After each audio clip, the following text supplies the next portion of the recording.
Hermanos, muy buenos días.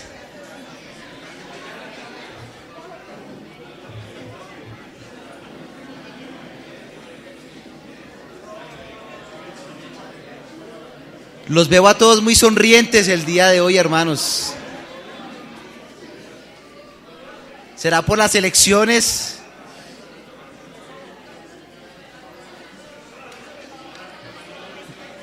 No, espero que la alegría obedezca al regocijo que produce reunirnos como congregación. Y por supuesto que también es un día muy importante para Colombia, ¿no? Es un día de elecciones. Seguramente algunos ya ejercieron su derecho al voto, otros ahorita en la tarde lo ejercerán. A otros le anularon la cédula por transhumancia. Espero que no sea el caso en esta congregación. Trasteo de votos y todas estas cosas. Pero lo más importante es que estamos como congregación reunidos en el nombre del Señor. Amén. Amén. Quisiera empezar esta mañana leyendo un pequeño artículo que se publicó hace poco menos de un mes. Lo publicó El Tiempo. Y el artículo que publicó El Tiempo tiene que ver, leo el título y ya de pronto eso suscitará muchos comentarios al respecto. Dice: ¿Apple es un culto religioso? Repito el título del artículo: ¿Apple es un culto religioso? Y creo que es un artículo interesante que podría introducir muy bien el sermón de hoy con ayuda del Señor. Y voy a leer algunos fragmentos del artículo, no todo. Dice: el fervor de los seguidores de Apple se ha asociado de forma reiterada con el comportamiento exhibido por acólitos en un culto religioso. En una entrevista otorgada a la publicación Atlas Obscura, la academia Erika Robles analizó con base en su experiencia como historiadora y especializada en temas culturales otra arista de los elementos que configuran la marca de la manzana. Sus tiendas, para Robles Anderson, la concepción arquitectónica de los centros de venta y experiencia remite a símbolos propios de un culto. Dice más adelante: Robles Anderson señala el enorme tamaño de las puertas de algunas de las tiendas de Apple como un sinsentido desde el punto de vista funcional, pero apuntó que se diseñaron para incrementar la importancia del lugar. Son como las de una catedral, añadió. Enfrente de la puerta se encuentra una escalera de vidrio opaco que se describe en una espiral y llega hasta el segundo piso.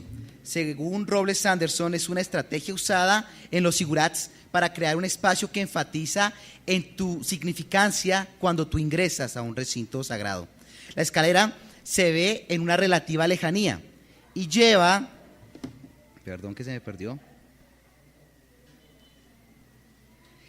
a sentir que entras en un sitio sagrado. El diseño en su totalidad está pensado para hacer sentir pequeño a quien lo visita, como si estuviese ingresando a otro mundo. Permite que cada individuo sea observado y que pueda observar a otros. No es la primera vez que se relaciona a Apple con elementos religiosos. En 2011, un grupo de neurocientíficos descubrió que las imágenes de la manzana despertaban una misma reacción cerebral en los seguidores de la firma que la que despiertan aquellos otros símbolos religiosos que en otras religiones del mundo se usan. En aquella ocasión, los científicos sometieron a Alex Brooks, por entonces editor de la publicación World of Apple, a un estudio con ayuda de escáneres de actividad cerebral. Establecieron que su reacción a las imágenes de Apple no distaba de la manifestada por fervientes seguidores religiosos cuando son expuestos a símbolos propios de su religión. El año pasado, Bono, líder de la agrupación U2 y activista político, también criticó a Apple por manejar una estrategia de mercado con tintes religiosos. Son un culto, afirmó en junio de 2014. La antropóloga Kristen Bell en 2012, asistió a un evento de Apple en el que se lanzó el iPad mini y afirmó de manera categórica que estaba repleto de símbolos sagrados, incluyendo el logo de la compañía. Y bueno, y continúa el relato explicando y argumentando cómo para muchos una marca que ha producido el iPhone, que ha producido el iPad, que ha producido el iPod, muy famosa a nivel mundial, muy prestigiosa, está asociada con un culto a la figura, a la empresa, a la marca. Y claramente vemos en noticias cuando se va a estrenar un producto, cuando va a ser de lanzamiento, que la gente hace filas por largas horas para adquirir no solamente este producto, ¿no?, sino muchos otros productos. Y creí que este artículo podía ser interesante para aproximarnos a un tema que es el que el Señor quiere que abordemos el día de hoy, y es el tema de la idolatría. Porque es un tema muy actual que por supuesto tiene tintes desde los inicios mismos del ser humano. Y quiera el Señor que a través de lo que estudiemos el día de hoy podamos esclarecer un poco algunas particularidades en torno al tema de la idolatría. Y vamos a mirar 5 puntos básicos, ¿sí?, a partir de una historia en las Sagradas Escrituras. El primer punto es la descripción de lo absurdo de caer en la idolatría. Primero, lo absurdo de caer en la idolatría. Segundo, el temor y servicio a Dios como remedio a la idolatría. Lo repito, el temor y servicio a Dios como remedio a la idolatría. Tercero, las promesas movidas por las emociones. Las promesas movidas por las emociones. Cuarto, advertencias contra la idolatría. Y quinto, pactos y compromisos. Y para ello vamos a abrir nuestras Biblias en Josué, capítulo 24.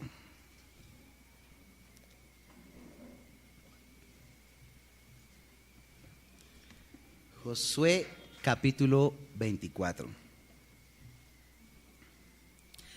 Es un momento muy importante en la historia de Israel y particularmente en los últimos tiempos, estudiando un poco el Pentateuco, ha sido fascinante ver las múltiples maneras en que Dios ha obrado con su pueblo judío inicialmente en este momento. Y ya habían sido varias circunstancias las que había vivido el pueblo de Israel, ¿no? Permanecer en la esclavitud bajo un sistema opresor, crudo, denigrante, segregador. Ver la manifestación de Dios al sacarlos de Egipto a través de Moisés, quien en una enseñanza anterior hablamos un poco de la vida de Moisés. Y Moisés cómo cumplió su tarea hasta determinado momento. Dios le dijo: mi hermano, no más. Usted puede ver la tierra prometida aquí desde el monte Nebo, ver todo lo que le voy a dar al pueblo de Israel, pero tú no vas a entrar. Vas a elegir a Josué como mi sucesor, como sucesor tuyo, y quien va a liderar a mi pueblo. Efectivamente, Moisés le entrega le concede el poder, ¿sí?, a Josué. Moisés muere y Josué inicia todo lo que va a ser el proceso de conquista de la tierra prometida, porque es que el asunto era bastante interesante. Dios los lleva a la tierra prometida, pero la tierra prometida no estaba desocupada. La tierra prometida estaba poblada por muchos pueblos, y muchos de esos pueblos eran pueblos muy belicosos, por supuesto territoriales, y no iban a estar muy contentos de que llegara un invasor. Ellos no entendían la promesa que Dios le había dado a Abraham muchos siglos atrás, de que esa tierra era para él y su descendencia. Ellos no entendían eso, ellos estaban ahí en Canaán, pero esa tierra Dios se la había dado a Israel. Y vaya tarea tan dura, ¿no? Entrar a la tierra de Canaán y empezar a conquistar toda esa tierra, ¿no?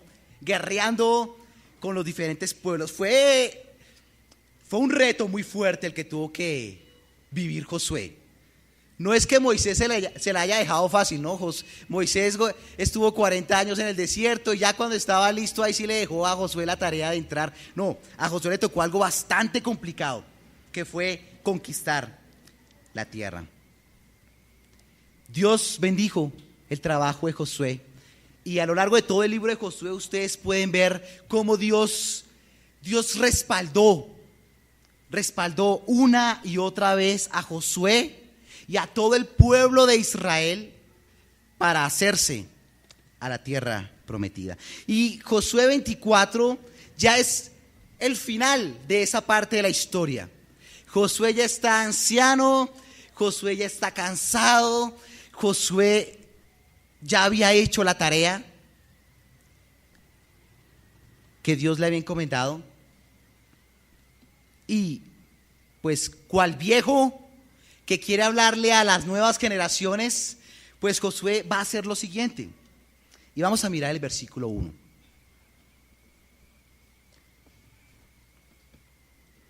Dice el versículo 1. Entonces Josué convocó a todas las tribus de Israel en Siquem, junto con los ancianos, los líderes, los jueces y los oficiales. Así que todos se reunieron y se presentaron ante Dios.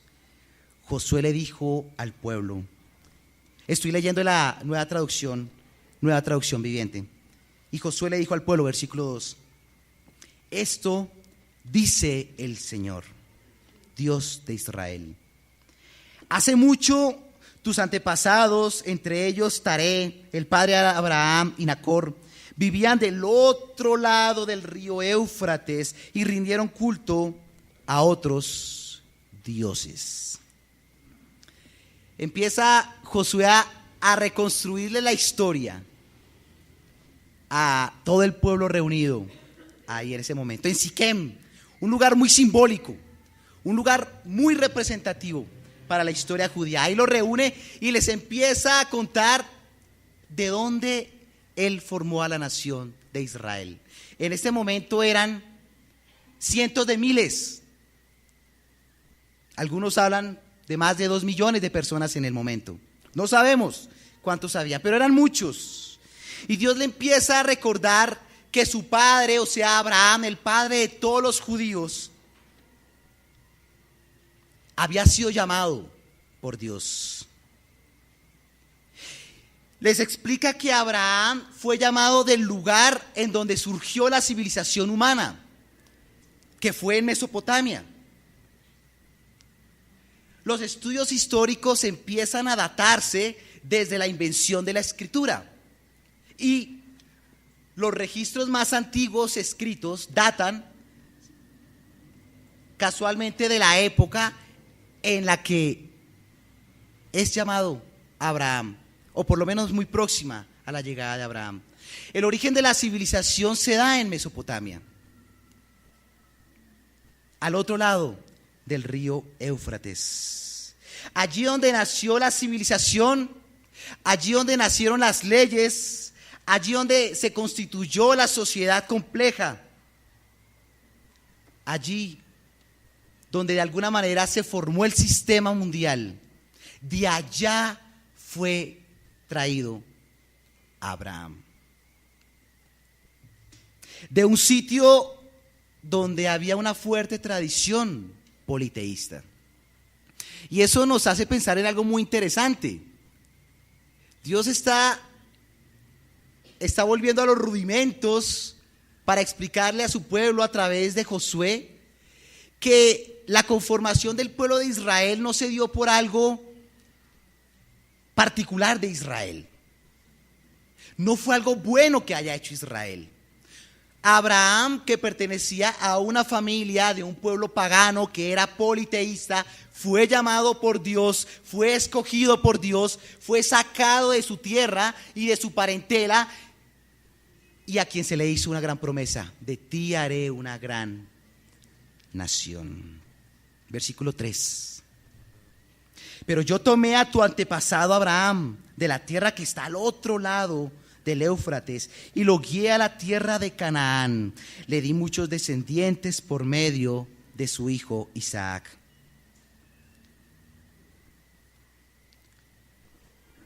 Los orígenes de la nación de Israel no son unos orígenes eternos, legendarios. Bueno, eternos en el sentido de que estaban en el corazón de Dios.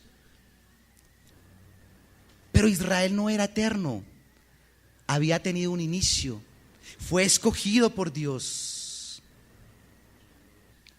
Escogido del paganismo, de lo que más adelante en la Biblia va a ser asociado como esa región de Mesopotamia, Babilonia, va a ser asociada con el mundo, el sistema. De ese contexto Dios llamó a Abraham para hacer grandes cosas a través de él y su familia. Y por supuesto que eso es un símbolo de la iglesia cristiana también, porque nos hace pensar de dónde fuimos tomados por Dios, que los que estamos aquí esta mañana no somos mejores que los que están afuera.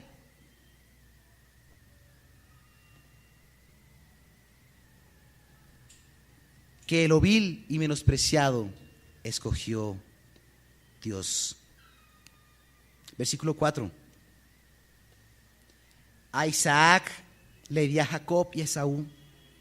A Esaú le di las montañas de Seir, mientras que a Jacob y sus hijos descendieron a Egipto. Luego envié a Moisés y a Aarón y mandé plagas espantosas sobre Egipto, y después te saqué de allí como un pueblo rebelde. Como un pueblo libre, perdón, estaba leyendo esta parte. Como un pueblo libre, siendo rebelde, que se va a evidenciar a lo largo de su travesía en el desierto. Dios les da la libertad. Dios les está recordando que Él es su Dios, que Dios se había acercado al hombre para tener una relación personal con el hombre, un Dios que no estaba distante. Y una realidad que va a marcar una diferencia frente al politeísmo que se va a ver a lo largo de la antigüedad. Dioses muy alejados, muy apartados de los hombres. Pero aquí se muestra un Dios muy cercano al hombre. Y entre el versículo 6 y el versículo 11, el Señor les empieza a recordar cómo después de la salida de Egipto, ahí no terminaron las maravillas de Dios con el pueblo, sino que siguieron presentándose una serie de eventos que marcaban el respaldo de Dios con su pueblo. Entonces, entre el versículo 6 y el versículo 11 se empieza a relatar la victoria que tuvo Israel sobre los amorreos, un pueblo muy fuerte, muy aguerrido. Se relata la historia del profeta Balaam, quien finalmente fue contratado para maldecir a Israel, pero Dios cambió su corazón y terminó bendiciendo a Israel y generando desesperanza en los pueblos enemigos. Relata los sucesos maravillosos de Jericó en el versículo 11, la manera tan impresionante como esa ciudad amurallada fue embestida por los ejércitos de Israel. Y dice el versículo 12: y envié terror antes de que llegaras para expulsar a los 2 reyes amorreos. No fueron tus espadas ni tus arcos los que te dieron la victoria. Qué hermoso pensar que después del relato que hace Josué, y miren después con los amorreos, y miren lo que pasó con Jericó, llega al versículo 12 y dice: que Dios era el que había puesto el terror entre los pueblos. Ya había el terror en los pueblos enemigos antes de que llegara Israel. No fueron las espadas de Israel, no fueron los arcos de Israel los que dieron la victoria. Fue Dios.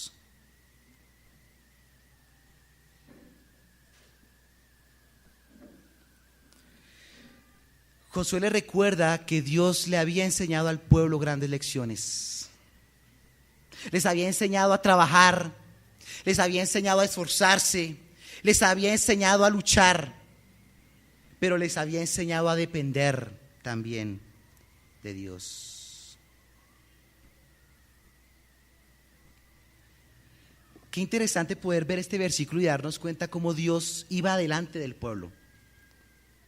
Y cómo el hombre a veces cree que tiene las herramientas para hacer frente a la adversidad, ¿no? Tengo mi espada, tengo mi armamento, llámese intelectual, llámese físico, a nivel económico, pero finalmente es Dios quien respalda y es Dios quien da la salida frente a cualquier avatar que hay en la vida. Y con Israel lo estaba haciendo y vemos cómo en la vida diaria lo hace también con cada uno de nosotros. Hermanos, así como Dios le recuerda a Israel cómo Él iba al frente de su pueblo, Él esta mañana nos quiere recordar también a nosotros que Él va siempre delante nuestro. Siempre. Siempre. Ahora, cuando vamos a Josué capítulo 1 y leemos uno de los clásicos versículos en Josué, esfuérzate y sé valiente, pero no temas ni desmayes, porque Jehová tu Dios estará contigo donde quiera que vayas. Mira que te mando que te esfuerces y seas valiente. Y seguro que esa premisa que Josué entabla en capítulo 1 fue la premisa que a lo largo de toda la conquista de Canaán, Josué hizo hincapié al pueblo: esfuércense, sean valientes, cojan sus armas, envístanse, prepárense, pero no teman, porque Dios estará con ustedes a donde quiera que vayan. Y ese versículo por siglos, ¿no?, lo hemos repetido la iglesia cristiana. Y a veces es un ánimo que nos damos entre nosotros mismos cuando vemos que las fuerzas se han agotado, cuando las energías no van más, cuando no vemos salida en la oscuridad. Dios dice: esfuérzate y sé valiente. Aunque Dios le estaba dando la victoria y les había dado la victoria a los israelitas, Dios nunca les pidió que no estuvieran armados, que no se prepararan, que no se enfilaran. Y Dios quiere que nos alistemos, hermanos, frente a las circunstancias que hay en nuestras vidas. Dios quiere que nos esforcemos. Yo no le puedo pedir a Dios que me permita pasar un examen cuando no he estudiado por el examen. Hablaba con un estudiante ya hace algún tiempo, terminando sus estudios de secundaria, y es creyente, y me decía que no sabía qué estudiar, que estaba pidiéndole a Dios porque no tenía claridad qué carrera seguir. Y bueno, yo le pregunté: bueno, ¿has mirado programas curriculares? ¿Has mirado universidades? Y me decía que no. Yo le decía: bueno, ¿cómo puedes esperar la respuesta de Dios si ni siquiera tú has hecho lo que tú tienes que hacer? Ni siquiera darte cuenta en qué eres bueno, cuáles son tus talentos, cuál es tu vocación. Y seguramente Dios hablará, pero nos compete como cristianos hacer. No podemos ser pasivos, no podemos siempre decir: bueno, estoy esperando en Dios y cruzarme de brazos. Claro, debemos depender en Dios, pero Dios nos ha dado algo que no tiene otra especie en la naturaleza, y es raciocinio, y es intelecto. Y eso es lo que nos permite marcar la diferencia frente a los animales. Por eso nosotros no somos animales. Somos seres racionales. Y si usamos nuestra razón, pero dependemos de Dios, el Señor abre puertas. Y lo había hecho con Israel.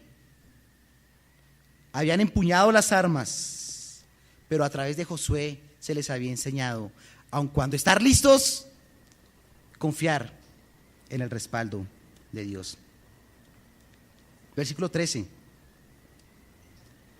Yo te di tierra que no habías trabajado y ciudades que no construiste, en las cuales vives ahora. Te di viñedos y huertos de olivos como alimento, aunque tú no los plantaste. Vuelve y recuerda, ningún mérito había sido propio de Israel. No había por qué ufanarse. Y qué mejores palabras de Josué como legado al pueblo al cual iba a abandonar en poco tiempo. Todo lo que ocurre en la vida, Dios lo permite. Hermano, la buena salud que tú tienes no es porque tú eres de buenas, es porque Dios la ha permitido. Y así como hay personas postradas en una cama que no se pueden mover y que nosotros nos podamos mover, eso es fruto de la misericordia tan grande del Señor. El hecho que nos hayamos podido despertar hoy en una cama, abrigados, no es producto de que somos unos duros para trabajar. Con el sudor de mi frente lo logré. Es producto de la misericordia de Dios. Porque si no, no es por el trabajo, porque Dios te podría quitar el trabajo. Entonces también eso es fruto de la misericordia de Dios. Porque así como muchos podemos gozar de un trabajo, muchos no lo tienen en este momento. Pero a veces pasamos esas cosas por alto y se nos olvida que Dios es misericordioso. Y Dios le está recordando a través de Josué a Israel eso.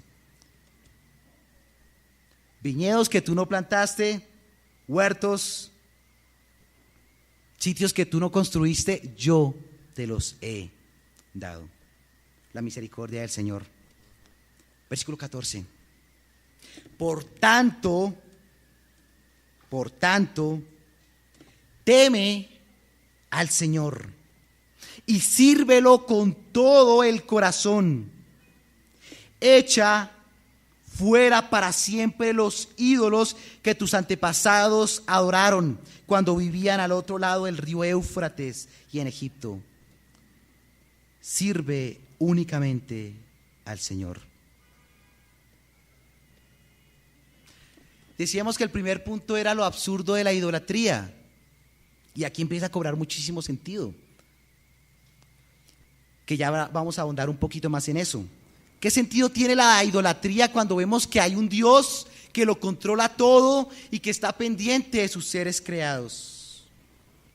Todo el absurdo del mundo, lo absurdo de la idolatría. Y lo que le está pidiendo Josué al pueblo es dos cosas. La primera, temer a Dios. ¿Qué es el temor a Dios? Vamos a mirar en Proverbios 1:7.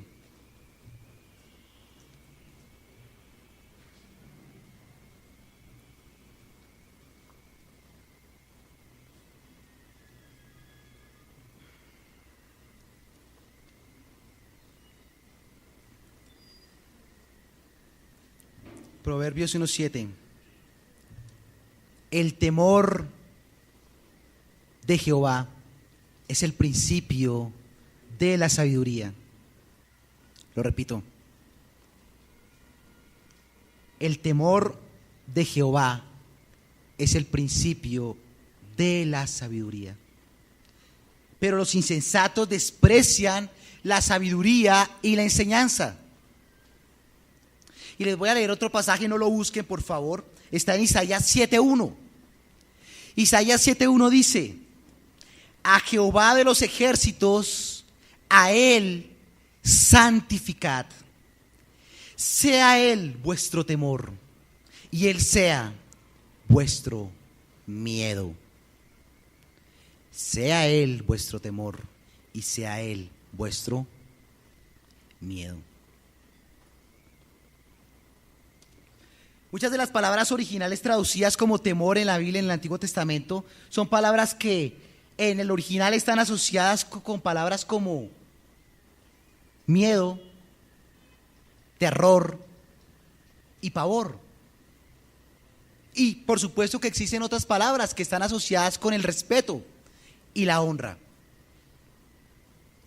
Sí, bíblicamente el temor a Dios está asociado con el temor a Él, con la honra a su nombre. Pero también bíblicamente el temor a Dios está asociado con el terror y el miedo a Dios. Nuestro Dios es un Dios de amor y misericordia, ¿verdad? Y lo está ilustrando perfectamente con los judíos. Pero es un Dios de ira y es un Dios que debe causar temor.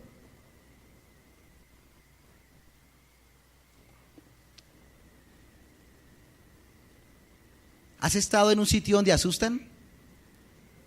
¿O te han dicho de un sitio donde asustan?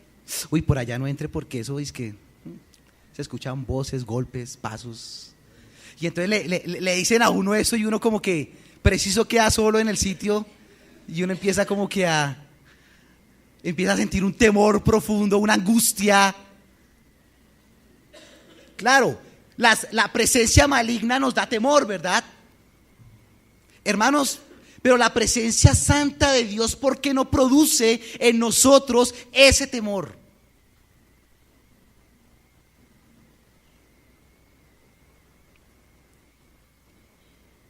Y Josué le está diciendo a su pueblo: teman al Señor.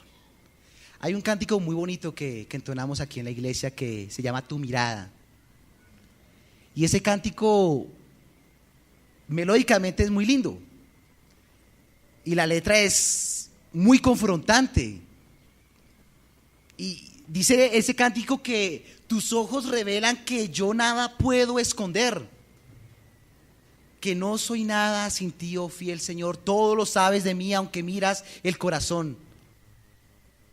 Todo lo puedes ver muy dentro de mí. Pensar que Dios está mirando cada cosa que pienso, cada cosa que digo, cada cosa que hago, debería en nosotros producir el temor para cuidarnos de qué vemos, qué oímos, qué hablamos y qué hacemos. Hermanos, el Dios que debe producir en nosotros miedo fue el mismo Dios que inundó una vez este planeta y acabó casi con toda la existencia viva. Es el mismo Dios que en algún momento hizo descender fuego del cielo para consumir a Coré y a sus seguidores. Ese mismo Dios que debe producir en nosotros miedo fue el mismo que generó lepra en el siervo de Eliseo cuando quiso ser codicioso. Es el mismo Dios que te juzga a ti y me juzga a mí hoy día.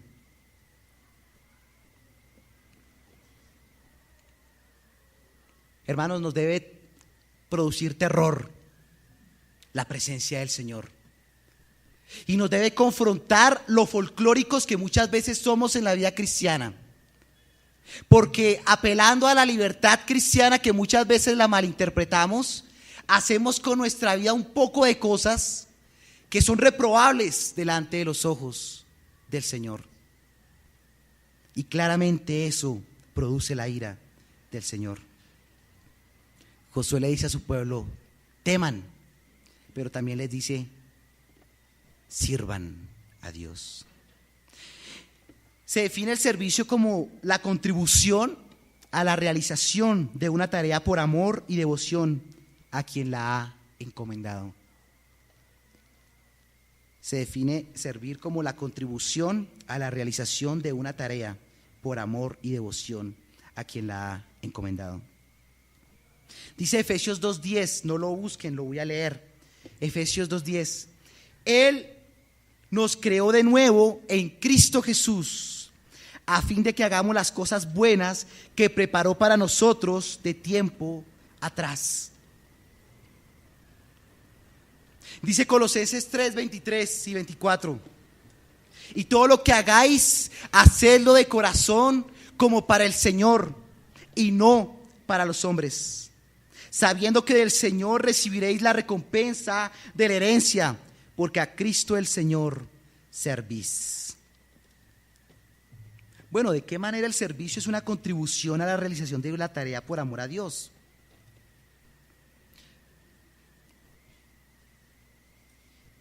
Y dice este pasaje del Nuevo Testamento, dicho por Jesús: entonces el rey dirá a los de su derecha: venid, benditos de mi Padre, heredad el reino preparado para vosotros desde la fundación del mundo. Porque tuve hambre y me disteis de comer, tuve sed y me disteis de beber, fui forastero y me recogisteis, estuve desnudo y me cubristeis, enfermo y me visitasteis, en la cárcel y vinisteis a mí. Entonces los justos le respondieron diciendo: Señor, ¿cuándo te vimos hambriento y te sustentamos, o sediento y te dimos de beber? ¿Y cuándo te vimos forastero y te recogimos, o desnudo y te cubrimos? Y respondiendo el rey les dirá: de cierto os digo que en cuanto lo hicisteis a uno de mis hermanos más pequeños, a mí lo hicisteis. Cuando yo estoy entendiendo el servicio como el instrumento que Dios, o mediante el cual me permite honrar su nombre en el servicio a los demás, empiezan a cobrar mucho sentido estas palabras. Por eso el servicio muchas veces va más allá de lo que hacemos en una iglesia, aunque por supuesto que lo que hacemos en la congregación es importante. Y si las buenas obras son parte de la acción del servicio con nuestros semejantes, tenemos así una gran oportunidad de servir a Dios. Hermanos, para Dios el servicio a Él como devoción a Él se manifiesta en lo que estamos dispuestos a hacer unos con otros.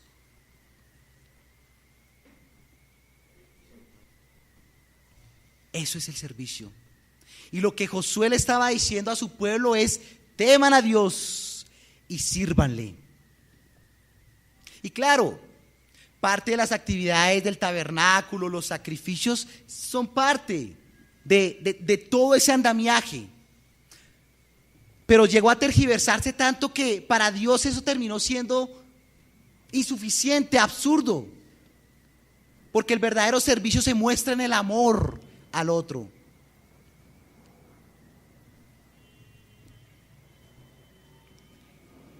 Y aquí hablamos del segundo punto, que es entonces que el temor y el servicio a Dios son el remedio a la idolatría. Porque volviendo al versículo anterior decía, al que estábamos leyendo: por tanto teme al Señor y sírvelo con todo el corazón. Echa fuera para siempre los ídolos que tus antepasados adoraron cuando vivían al otro lado del Jordán. Ahora, ¿qué es la idolatría? Partamos del hecho que el ídolo es una imagen de culto que es adorado por la deidad, demonio o espíritu que contiene o representa. El ídolo es la representación de algo que nosotros adoramos. Y en nuestra cultura, con una tradición fuerte religiosa, pues la idolatría siempre la hemos asociado con el solo hecho de poner imágenes y rendirles cierto tributo. Sin embargo, a lo largo de todas las escrituras, la idolatría se muestra como algo mucho más allá de eso. mucho más allá de poner una imagen en el término literal de la palabra y colgarla y rendirle tributo. Implica mucho más que eso. Y en la Biblia la idolatría entonces está asociada a toda acción o decisión que lleva al hombre a quitarle a Dios el lugar que le corresponde. La idolatría es toda acción o decisión que lleva al hombre a quitarle a Dios el lugar que le corresponde. A los israelitas les representó fabricar imágenes, adorarlas, muchas veces sacrificar a sus hijos, echándolos al fuego, producto de la idolatría. La idolatría le representó a los israelitas apartarse de Dios completamente al punto de perseguir a quienes se mantenían como su remanente. Pero ¿qué es de la idolatría hoy día?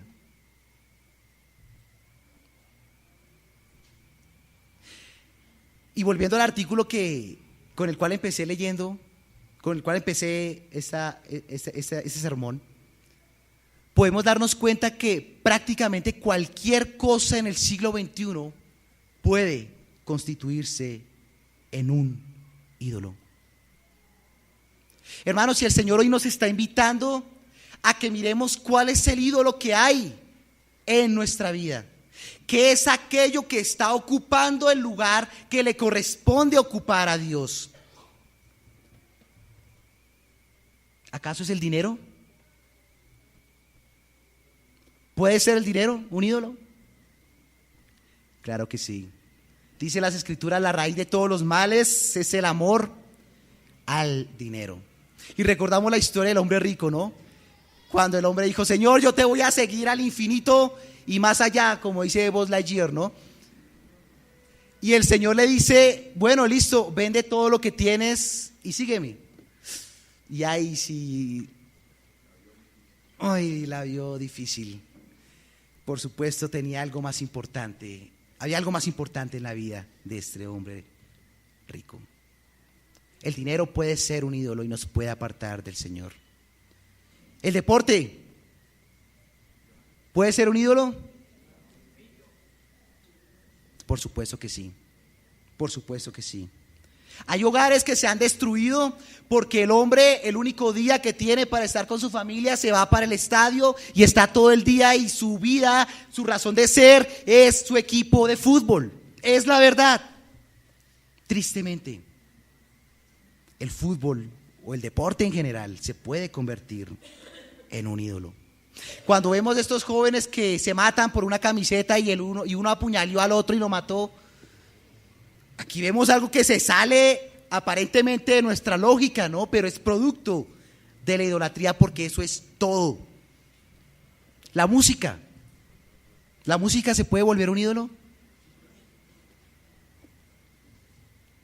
Le decía, hablando con los jóvenes hace unos días, les comentaba, ¿no? Cómo de las cosas que por lo menos a mí más me molesta, es, por ejemplo, estando en una conversación, ver a un joven con los auriculares puestos y que por sí es una total falta de respeto y que por sí muchas veces demuestra la dependencia que hay con la música. Y uno los ve, ¿no? O sea, no pueden estar haciendo nada si no están conectados. O sea, les da un derrame cerebral si se desconectan. Prácticamente. Y bueno, por supuesto que un vicio nunca se reconoce, ¿no? Solo después de un extenuante ejercicio de persuasión. El culto al cuerpo, hoy día es un ídolo. Claro. Entonces, el excesivo culto al cuerpo, ¿sí? Donde ser gordo no paga, donde ser gordo te quita todas las posibilidades. O sea, este mundo no es de los gordos. Hermanos, yo no soy de este mundo. ¿Sí? No es para mí, es decir, estoy out. Y es la idea que le venden a la juventud. La mujer que no es 90, 60, 90, no cabe en la sociedad, es producto de la burla de todos. De ahí viene la bulimia, la anorexia. El ego, otro ídolo, muy asociado al anterior, ¿no?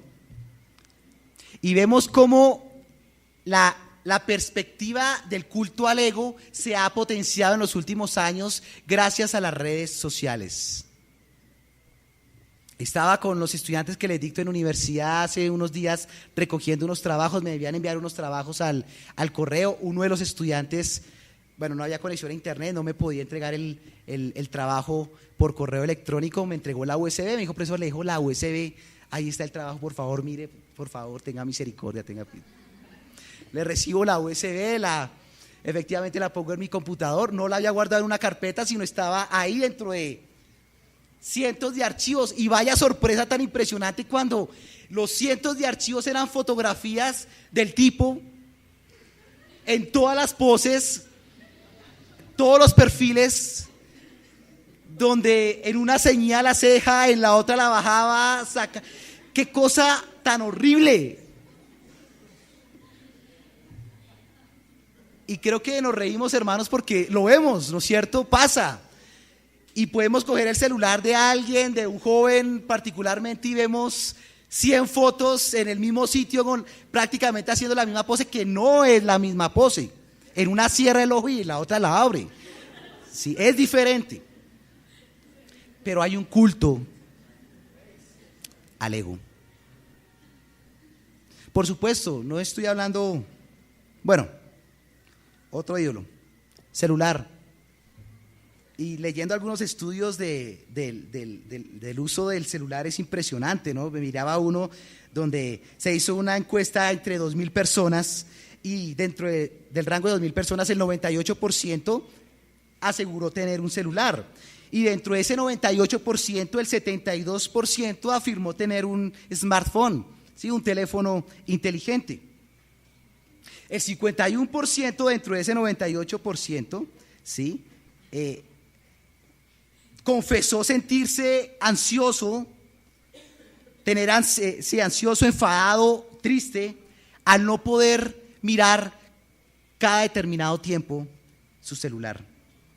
Concluye el mismo estudio que en promedio 150 veces al día, ¿sí?, se desbloquea el celular para mirar qué ocurre en el Facebook, qué ocurre en el WhatsApp, etcétera, etcétera.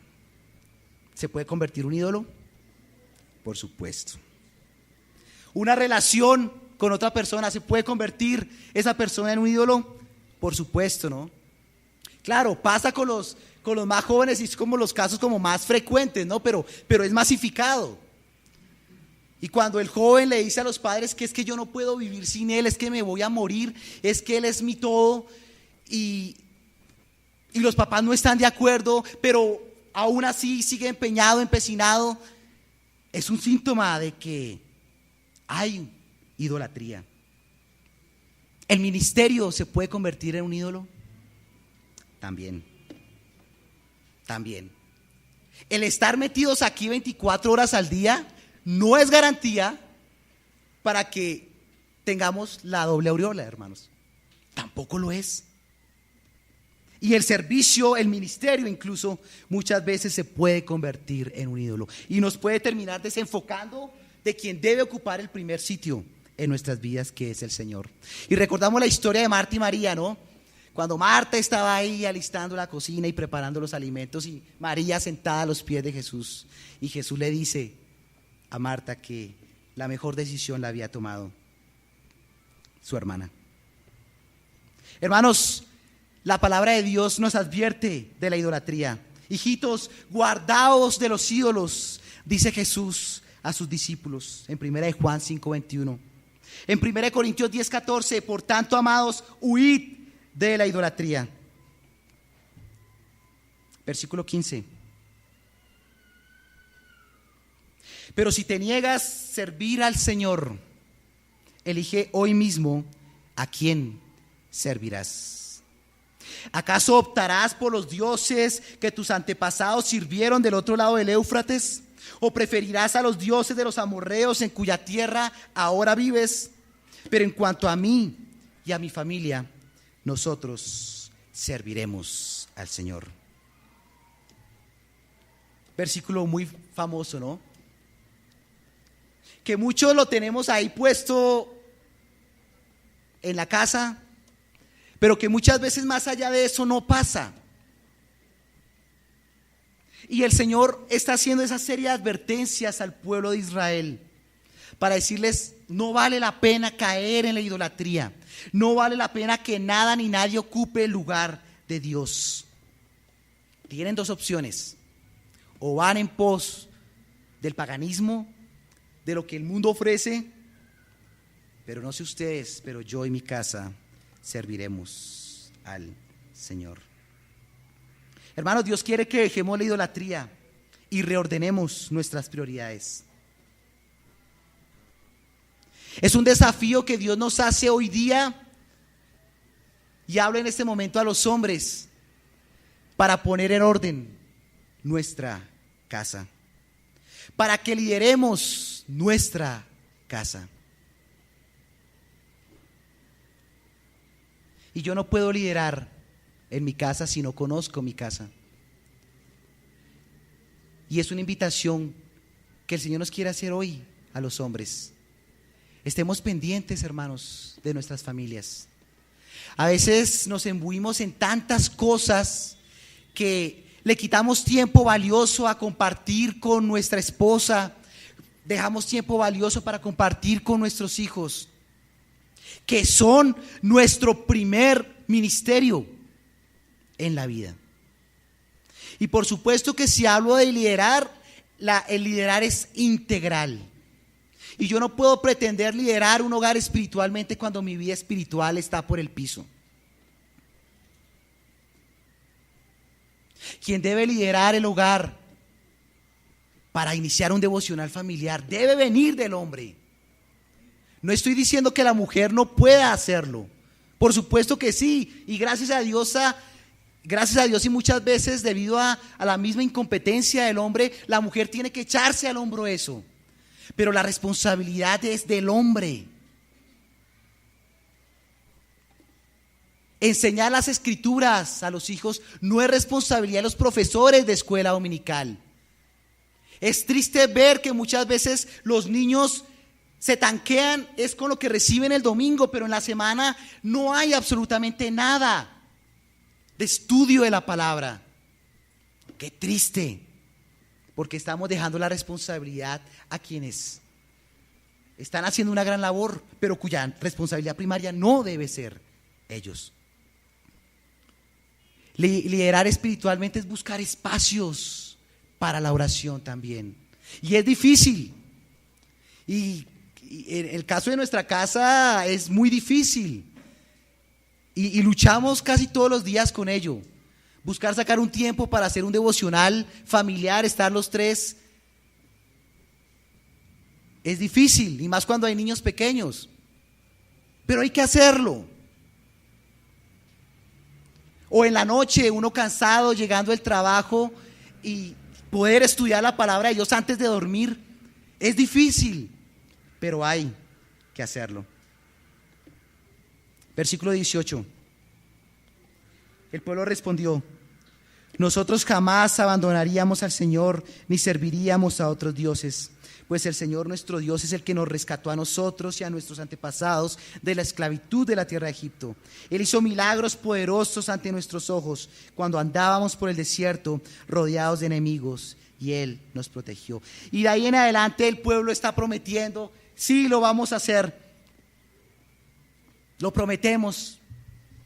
Pero vemos que después de la muerte de Josué, el pueblo se apartó. Sin embargo, quisiera terminar mirando este versículo.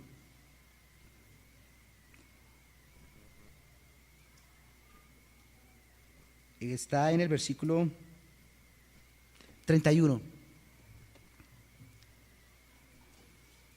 El pueblo de Israel sirvió al Señor durante toda la vida de Josué y de los ancianos que murieron después de él, los cuales habían vivido en persona todo lo que el Señor había hecho por Israel. Josué fue un líder de impacto. Josué enseñó a su pueblo a buscar primeramente a Dios, a no ser idólatra. Y por lo menos durante la vida de Josué, Israel estuvo ahí, parejito. Y qué hermoso pensar que si bien como hombres tenemos una responsabilidad grande, finalmente cada uno tendremos que rendirle cuentas a Dios por lo que hagamos. Y el Señor nos invita esta mañana, hermanos, a que si estamos diciendo que Dios y nuestra casa, yo y nuestra casa serviremos a Dios, que realmente eso se dé con cambios radicales en nuestra vida. Y si aquello se está volviendo un ídolo en tu vida o ya es un ídolo en tu vida, es hora de cortarlo, tumbarlo. Y te invito a que leas los últimos versículos de ese pasaje, donde Dios hace una advertencia a lo que implica prometer algo y después no cumplir. El Señor sea ayudándonos a que Él sea la razón de nuestro existir. Amén.